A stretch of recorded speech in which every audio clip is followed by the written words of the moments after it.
tenir un punt de càrrega assignat pel cotxe, o sigui, una plaça de pàrquing, punt de càrrega assignat pel cotxe, com deia, permet automatitzar el procés, que la gent aparqui molt més ràpid i sobretot que mentre el cotxe dorm o descansa s'estigui carregant i la gent quan torni se'l trobi carregat, oi? Algo lògic, però que com no tenim a dia d'avui molts punts de càrrega encara, s'ha d'anar treballant. Aleshores, què hem fet? Pots passar, sisplau?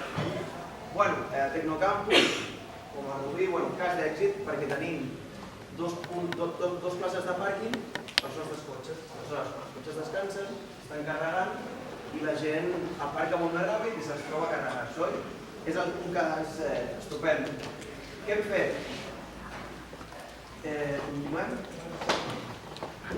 De moment hem començat a aixecar una base de dades on tenim mapejats a Catalunya i també a la resta d'Espanya places de pàrquing que a dia d'avui ja tenen punt de càrrega. Aleshores tenim tots els preus, que més o menys oscil·len entre els 110 i 200 a Barcelona, amb electricitat inclosa, el consum elèctric inclòs. Què necessitem dels grups locals i de la base de socis? Que completar aquest mapa. Aleshores, amb la nova web, que cada grup local tindrà, ara ho explicaran, cada grup local tindrà la seva web i a través d'un formulari podreu buscar places de pàrquing al vostre poble i en el cas que no hi siguin, adjuntar-les, és a dir, pujar-les.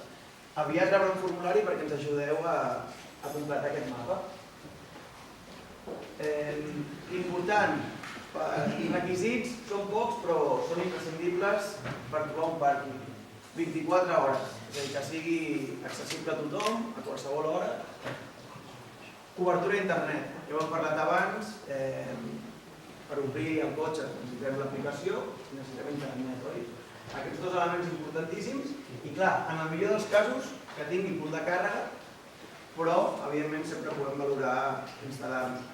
Aleshores, després el Lucas us parlarà del cost d'instal·lar un punt de càrrega, que oscil·la des dels 500 cap amunt, depenent si estan obert o tancat, si és indoor o outdoor i bé, aleshores és una mica això, crec que no em deixo res. Serà ràpid però ja rebreu el formulari per anar completant aquest mapa. Gràcies.